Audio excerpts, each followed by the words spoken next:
Hello मेरे प्यारे दोस्तों। आज हम लोग पढ़ेंगे एपिडेमियोलॉजिकल स्टडीज के टॉपिक को। और ये हम क्यों पढ़ते हैं? क्योंकि मान लीजिए आपने फ्यूचर में कोई नई दवा या नई सर्जरी बनाई जिससे आप चाहते हो कि करोड़ों लोगों की फायदे हों, जान बचे। तो आपकी वो नई दवा सर्जरी तभी करोड़ों लोगों तक जाएगी जब आप उसको एक स्टडी के फॉर्म में करके उसका पेपर पब्लिश करवाएं, वरना आप 10-20 हजार लोगों की ही मदद कर पाएंगे। तो जब हम स्टडी करने जाते हैं तो एक काम तो हम ये कर सकते हैं कि हम कोई नई दवा दें, नई सर्जरी दें और फिर कंपेयर करें कि हमारी नई सर्जरी, नई दवा पुरानी दवा या सर्जरी से बेहतर है या नहीं। इस स्टडी को कहते हैं इंटरवेंशनल या एक्सपेरिमेंटल स्टडी। यानी इसमें आपने कुछ उंगली करी है, आपने कुछ नया दिया है, तब ये इंटरवेंशनल है। और जिसमें आपने कुछ नहीं किया, बस ऑब्जर्व किया, वो ऑब्जर्वेशनल स्टडी। तो जब हम एक्सपेरिमेंट या इंटरवेंशन करते हैं तो ये एक्सपेरिमेंट हम पेशेंट पे कर सकते हैं। पेशेंट कहां मिलेंगे? क्लिनिक में, इसलिए इसको कहेंगे क्लिनिकल ट्रायल। यही अगर हम नई दवा दे रहे हैं हेल्दी लोगों पर, आप जैसे हेल्दी लोगों पर, तो हेल्दी लोग कहां मिलेंगे? फील्ड में, इसलिए इसको हम कहेंगे फील्ड ट्रायल, है ना। और जब हम एक पूरे गांव में कंपेयर कर रहे हैं, मान लो आप एमबीबीएस करने के बाद अपने गांव में कोई नया इलाज ला रहे हो और कंपेयर कर रहे हो कि मेरे गांव के लोग बगल वाले गांव से बेहतर है कि नहीं, तो एक पूरी कम्युनिटी पे ट्रायल किया आपने, इसलिए इसको कहेंगे कम्युनिटी ट्रायल। ओके, सिंपल है समझना, है ना। हम लोग इधर गांव के इलाकों में आपने सुना भी होगा कि लोग सुबह सुबह लोटा लेके खेत में जाते हैं। तो कौन जा सकता है खेत में, फील्ड में? हेल्दी लोग या बीमार लोग? हेल्दी, इसलिए हेल्दी लोगों पे फील्ड ट्रायल और बीमार लोग क्लिनिक में है क्लिनिकल ट्रायल। अब इन तीनों को करते समय हम करते क्या है कि पार्टिसिपेंट को दो ग्रुप में डिवाइड कर देते हैं लकी ड्रॉ के माध्यम से। या तो हम उनको चिट देंगे चूज करने के लिए, या कंप्यूटर से रैंडम नंबर से उनको दो ग्रुप में बांट देंगे। जिसने ए चिट चूज किया वो उसको दवा मिल जाएगी, जिसने बी चिट चूज किया उसको मान लो प्लेसेबो मिल गया। तो ये रैंडमली दो ग्रुप में डिवाइड होते हैं, इसलिए इन तीनों को हम कहते हैं आरसीटी, रैंडमाइज कंट्रोल ट्रायल, क्योंकि पार्टिसिपेंट रैंडम तरीके से चुने गए। ओके, तो आरसीटी के अंदर तो ये तीन चीज आते हैं, clinical trial, field trial, community trial. अब बात करते हैं ऑब्जर्वेशनल स्टडी की। देखो, ऑब्जर्वेशनल स्टडी को हम एक्चुअली में धृतराष्ट्र स्टडी भी बोल सकते हैं। धृतराष्ट्र आपको पता ही होगा, महाभारत में एक कैरेक्टर था जो अंधा था, जो पूरे टाइम यही बोलते रहता था, ये क्या हो रहा है, ये क्या हो रहा है, करता कुछ नहीं था। तो उसी तरह से ऑब्जर्वेशनल स्टडी में हमें सिर्फ पूछना है ये क्या हो रहा है, अपनी ओर से करना कुछ नहीं है। अब अगर हमने पूछा और हमें सिर्फ डिस्क्रिप्शन मिला, सिर्फ कहानी मिली, तो उसको डिस्क्रिप्टिव स्टडी कहेंगे। और डिस्क्रिप्टिव स्टडी में अगर एक मरीज पे किया तो केस स्टडी है, ग्रुप ऑफ पेशेंट पे किया तो केस सीरीज है। इसके अलावा क्रॉस सेक्शनल इकोलॉजिकल भी आता है इसके अंदर, लेकिन यही क्रॉस सेक्शनल इकोलॉजिकल एनालिटिक के अंदर भी आता है।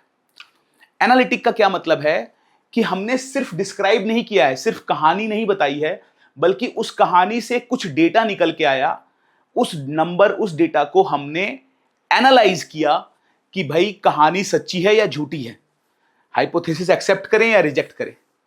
तो जब हमने डेटा को एनालाइज किया तो एनालिटिक स्टडी है, केवल डिस्क्राइब किया डिस्क्रिप्टिव। और जैसा कि आप देख सकते होगे, क्रॉस सेक्शनल और इकोलॉजिकल इधर भी लिखा है, इधर भी लिखा है। क्यों?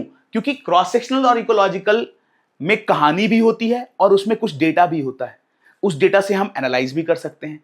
इसलिए क्रॉस सेक्शनल और इकोलॉजिकल एनालिटिक भी होगा, डिस्क्रिप्टिव भी। तो आओ एक एक करके इन सभी स्टडीज को हम लोग पढ़ते हैं, क्योंकि कई बार एग्जाम में भी सवाल आते हैं इसके लेके कि आप पहचानो यहां कौन सी स्टडी की गई है। तो सबसे पहले हम लोग बात करते हैं हमारी पहली स्टडी, केस स्टडी के बारे में। केस स्टडी जो है वो, जैसा मैं बता रहा था, एक पेशेंट पे किया जाता है, डन ऑन वन पेशेंट। जैसे मान लो कि आपने सर्जरी ले ली पीजी में, और जब आप सर्जरी कर रहे हो उस समय एक पेशेंट आया आपके पास रात में इमरजेंसी में पेनाइल फ्रैक्चर लेकर के।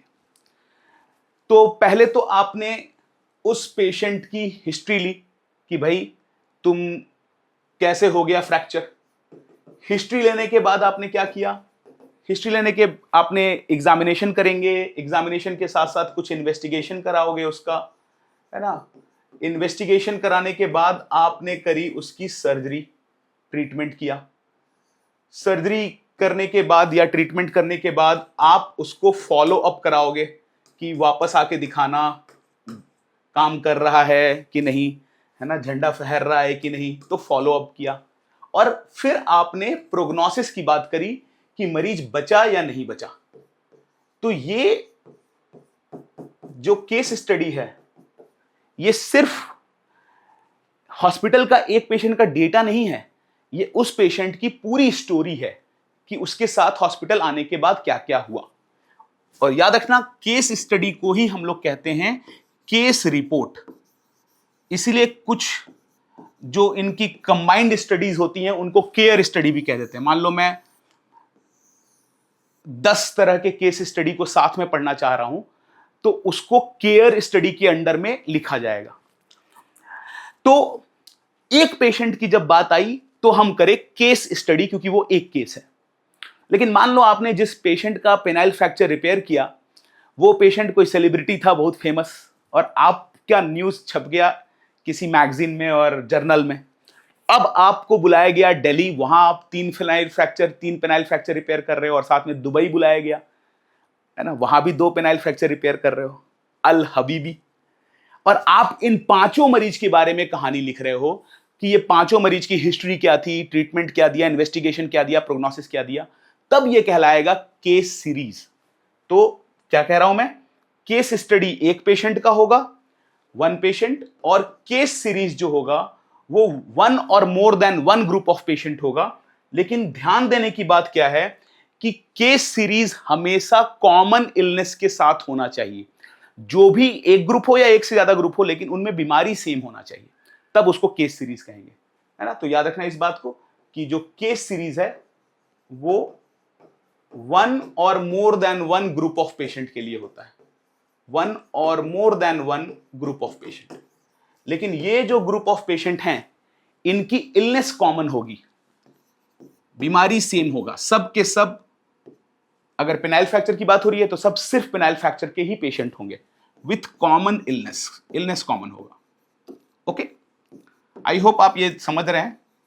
और ये बड़ा अच्छा काम है पेनाइल फ्रैक्चर रिपेयर करना। आप मुरझाए हुए फूलों को जान दे रहे हैं और बोल रहे हैं कि गो स्लो, एक अच्छी बात है। रिपेयर कर रहे हैं, हेल्प कर रहे हैं उनकी सेक्स लाइफ में। अब अगला टाइप का, जो थर्ड टाइप का स्टडी है, वो है क्रॉस सेक्शनल स्टडी। इसको समझते क्या है? क्रॉस सेक्शन का मतलब होता है एक टाइम पे, प्रेजेंट मोमेंट पे आपने सभी लोगों से कुछ सवाल पूछा या कुछ डेटा कलेक्ट किया, इसको कहेंगे क्रॉस सेक्शनल स्टडी। और ये सिर्फ और सिर्फ प्रेजेंट मोमेंट में होता है। अगर हम पास्ट की बात पूछेंगे तो वो केस कंट्रोल स्टडी हो जाएगी, अगर हम फ्यूचर में जाएंगे तो वो कोहॉर्ट स्टडी हो जाएगी। अगर सिर्फ प्रेजेंट मोमेंट में है तो कहलाएगा क्रॉस सेक्शनल। जैसे एग्जांपल ले लो, मान लो मैं आपसे पूछूं कि आप में से कितने लोग हैं जो टिंडर यूज करते हैं। तो जब मैंने पूछा टिंडर कितने लोग यूज करते हैं, मान लो 100 लोगों की क्लास है, उसमें से 5 बच्चों ने हाथ उठा दिया, तो वो 5 लोग जो टिंडर यूज करते हैं, वो 5 हो गया prevalence of using Tinder. Prevalence का मतलब क्या होता है? प्रिविलेंस का मतलब होता है ओल्ड प्लस न्यू केस। देखो, या तो हो सकता है वो टिंडर पिछले 4, 5, 10 सालों से यूज कर रहे हो, या तो आज सुबह सुबह ही मूड बना हो और टिंडर डाउनलोड कर लिया हो। तो वो न्यू केस भी हो सकते हैं, ओल्ड केस भी हो सकते हैं। लेकिन प्रेजेंट मोमेंट में उनके मोबाइल में टिंडर ऐप होना चाहिए। अभी प्रेजेंट मोमेंट में वो यूज कर रहे हैं, तभी वो प्रिविलेंस में जोड़े जाएंगे। कितना प्रिविलेंस निकला? 5 लोगों का प्रिविलेंस मिला 100 में से। इसका मतलब ये नहीं है कि क्लास में सिर्फ 5 ही लोग टिंडर यूज कर रहे हैं 100 में से। यूज तो बहुत लोग कर रहे हैं, लेकिन वो हाथ उठा के बताएंगे नहीं। क्यों? क्योंकि वो ये सोचने लगेंगे कि अगर मैं हाथ उठा के बताया तो बाकी लोग क्या सोचेंगे। वो एप्रीहेंसिव हो जाएंगे और अपना रिस्पॉन्स बदल देंगे। और क्रॉस सेक्शनल स्टडी में यही प्रॉब्लम मिलती है, एप्रीहेंशन बायस। हम ये सोचने लगते हैं कि सामने वाले क्या सोचेंगे, और ये सोचने की वजह से हम अपना जो करेक्ट आंसर है वो नहीं देते हैं और रॉन्ग रिजल्ट आ जाता है। इसको क्या कहते हैं? एप्रीहेंशन बायस।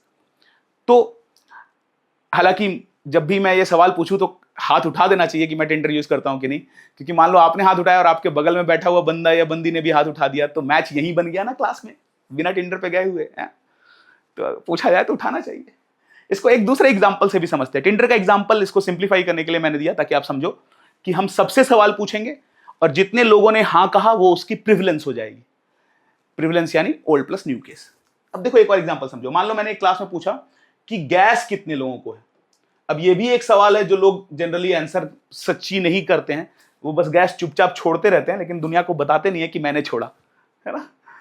बल्कि जो छोड़ता है वही सबसे पहले पूछता है किसने छोड़ा, है ना। तो मान लो मैं ये क्लास में पूछ रहा हूं सवाल कि कितने लोगों को गैस है, और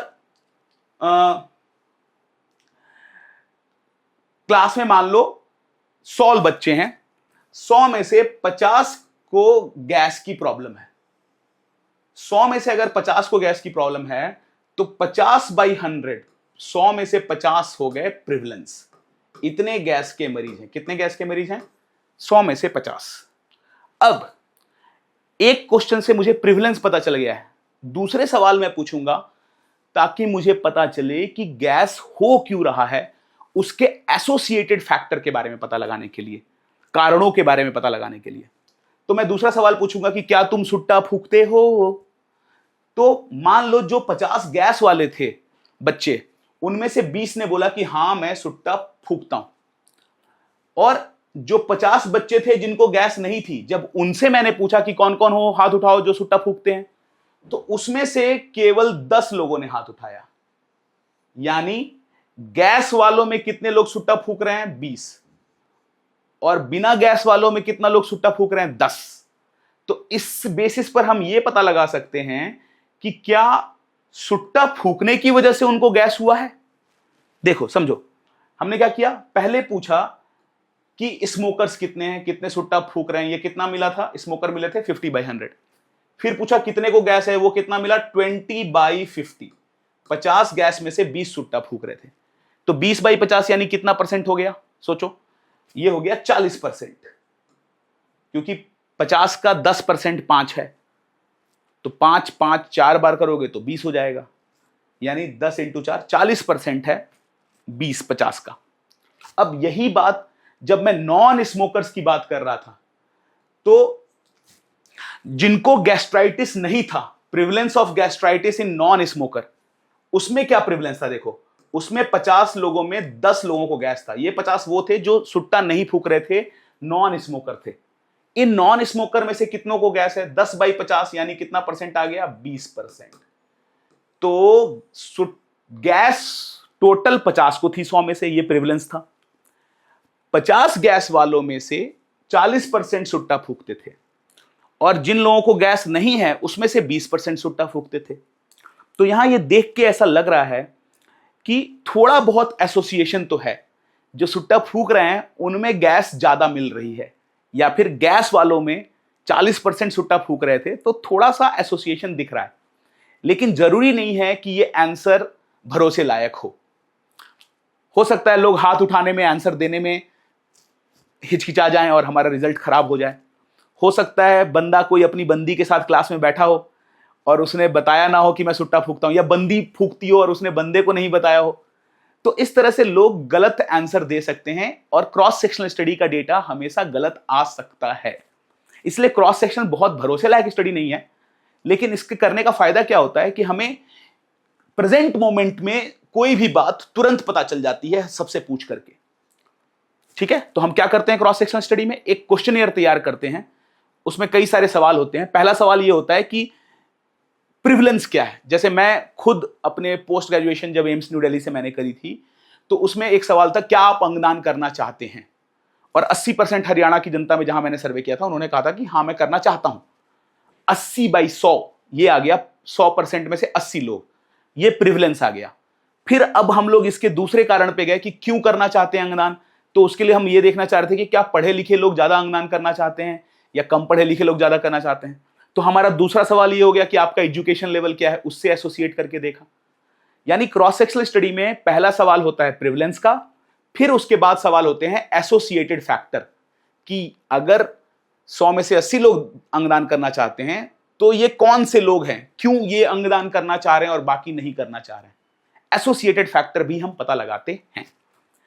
अब क्योंकि क्रॉस सेक्शनल स्टडी में हम प्रिविलेंस पता लगाते हैं, इसीलिए क्रॉस सेक्शनल स्टडी का ही दूसरा नाम है प्रिविलेंस स्टडी, और इसका एक और तीसरा नाम है स्नैपशॉट स्टडी। समझो, क्रॉस सेक्शनल स्टडी को हमने क्या कहा, इसका दो और नाम दे दिया हमने। पहला नाम दे दिया प्रिवलेंस स्टडी, और प्रिवलेंस हमेशा याद रखना, इससे कई सारे सवाल आते हैं, अभी भी हम लोग कुछ बनाएंगे। प्रिवलेंस का मतलब old plus new case, at present moment अभी कितने लोग बीमार हैं। और दूसरा इसका नाम है स्नैपशॉट स्टडी। समझो क्यों कहते हैं इसको स्नैपशॉट स्टडी। क्या आप कभी भी पिक्चर फ्यूचर में या पास्ट में जाके ले सकते हो? बिल्कुल नहीं। पिक्चर सिर्फ आप अभी प्रेजेंट मोमेंट में ले सकते हो। तो उसी तरह से क्रॉस सेक्शनल स्टडी सिर्फ प्रेजेंट मोमेंट में होगी। हाँ, आप उसको फ्यूचर में देख सकते हो उस पिक्चर को, लेकिन लोगे कब? लोगे तो सिर्फ अभी ले सकते हो पिक्चर, फ्यूचर में जाके पिक्चर तो ले नहीं सकते हो। तो इसलिए क्रॉस सेक्शनल स्टडी को ही स्नैपशॉट कहते हैं, इसी को प्रिवलेंस कहते हैं, क्योंकि ये स्टडी प्रेजेंट मोमेंट में होती है। ओके, अब अगली बात जो मैं पहले कर रहा था कि क्रॉस सेक्शनल स्टडी में क्या प्रॉब्लम आती है, एप्रीहेंशन बायस। एप्रीहेंशन बायस का एक बड़ा अच्छा एग्जांपल है व्हाइट कोट हाइपरटेंशन। इसको समझो, जैसे मरीज ने डॉक्टर को व्हाइट एप्रन में देखा, मरीज का बीपी बढ़ गया। क्यों? इसलिए नहीं कि डॉक्टर हॉट है, डॉक्टर हॉट हो सकता है, लेकिन बीपी इसलिए बढ़ गया क्योंकि अब मरीज सोच रहा है कि पता नहीं कहां उंगली करेगा, पता नहीं कौन सा बीमारी निकाल देगा। तो वो डर के मारे एप्रीहेंसिव हो गया और उसका जो करेक्ट बीपी आना था वो बदल गया। और ये एक आम प्रॉब्लम है। जैसे जब मैं पूछने जा रहा था कि अंगदान करते हैं क्या, तो सारे 100 में से 80 लोग जिन्होंने हाँ कहा वो एक्चुअली करना नहीं चाहते थे, लेकिन अब घर वालों के सामने एक डॉक्टर पूछ रहा है तो वो हाँ बोल दिए। तो एप्रीहेंशन बायस के चलते रिजल्ट क्रॉस सेक्शनल स्टडी में गलत आ सकता है। ओके, आई होप आप समझ रहे होंगे। अब देखो, और ये एग्जांपल याद रखना, व्हाइट कोट हाइपरटेंशन एप्रीहेंशन बायस का एग्जांपल है। और एक साइकोलॉजिकल फैक्ट है कि बहुत से लोग, करीब 80% जनता, 70 से 80% टाइम हम यही सोचते रहते हैं कि दुनिया हमारे बारे में क्या सोच रही है। और ये बिल्कुल वेस्टेज ऑफ टाइम है, क्योंकि मान लो मैं ये सोच रहा हूं कि मेरा दोस्त निखिल मेरे बारे में क्या सोचता है, और निखिल को ये पता चल जाए कि मैं ये सोच रहा हूं कि निखिल क्या सोच रहा है, तो निखिल क्या सोचेगा मेरे बारे में, कि मैं ये सोचते रहता हूं कि वो क्या सोच रहा है, कितना वेला हूं मैं, पूरी इमेज खराब हो जाएगी। जब भी आप समझ रहे हो बात को, आप कभी भी दूसरे क्या सोच रहे हैं उसको सोचने में टाइम वेस्ट ना करें, क्योंकि आप वो बदल नहीं सकते हो। दूसरे की सोच को आप नहीं बदल सकते हो, आप केवल खुद पे काम कर सकते हो। तो अगर आप ये नहीं करोगे तो अपना 70-80% टाइम दिन का बचा लोगे, है ना। सोचना इसके बारे में, है ना।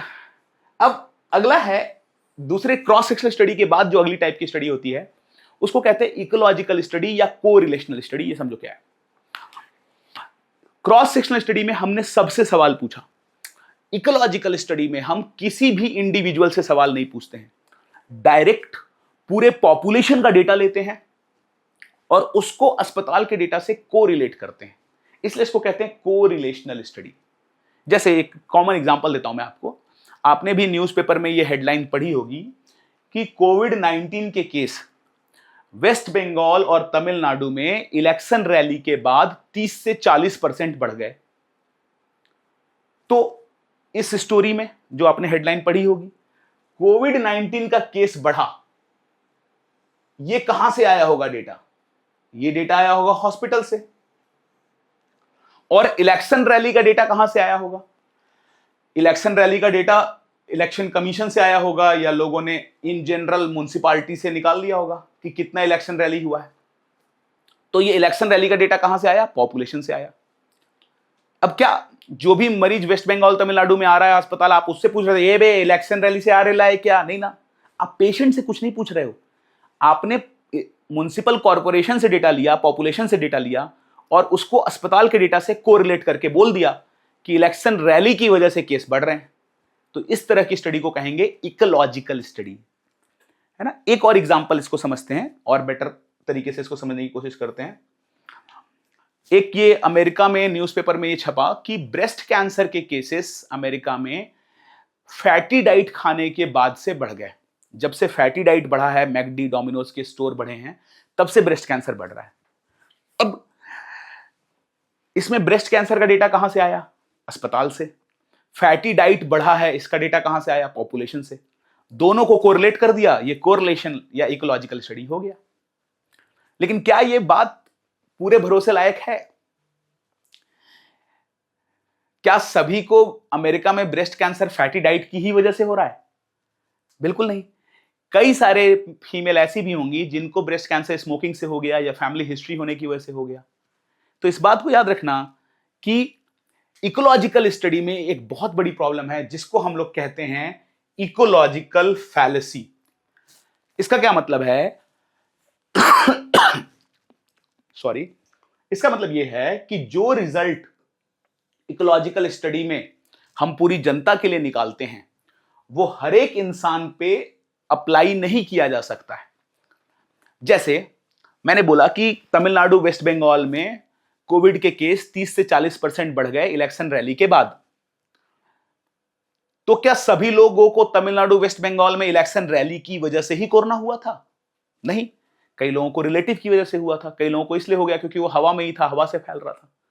तो इलेक्शन रैली की वजह से कोरोना केस बढ़े, ये इकोलॉजिकल स्टडी है, लेकिन ये सभी पेशेंट पे अप्लाई नहीं हो सकता है, इसलिए ये आम जनता के लिए बोलना सही बात नहीं है। यही है इकोलॉजिकल फैलेसी। जैसे ब्रेस्ट कैंसर के केस फैटी डाइट से बढ़े, लेकिन सभी ब्रेस्ट कैंसर के केस फैटी डाइट की वजह से नहीं हुए।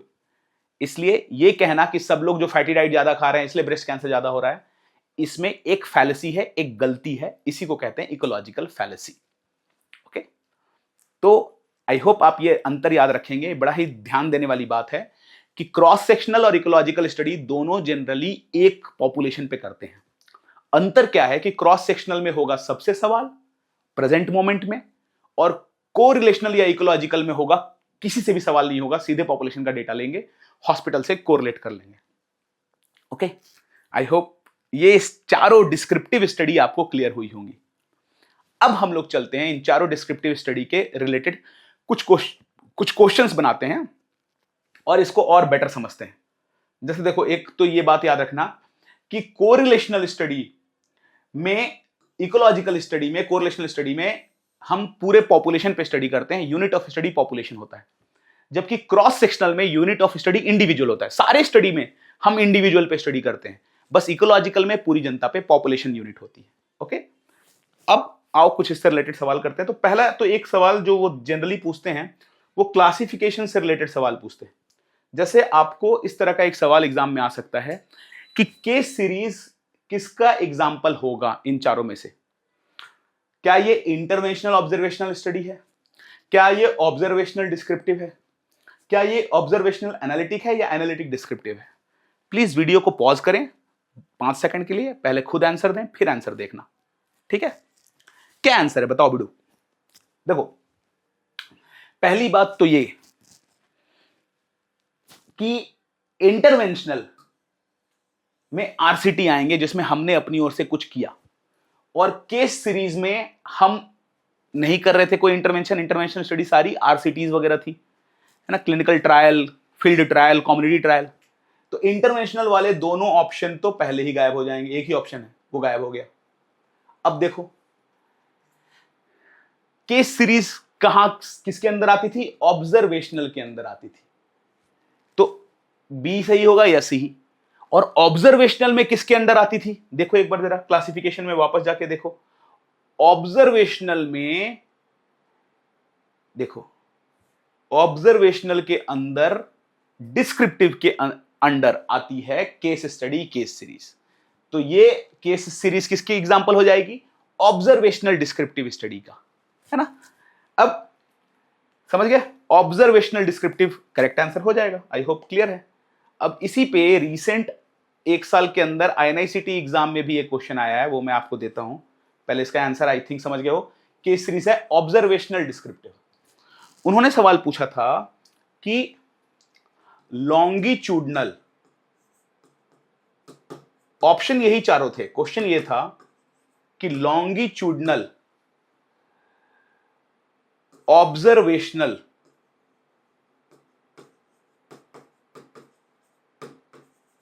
एनालिटिक स्टडी इज, इनमें से कौन लॉन्गिट्यूडनल ऑब्जर्वेशनल एनालिटिक स्टडी कहलाती है?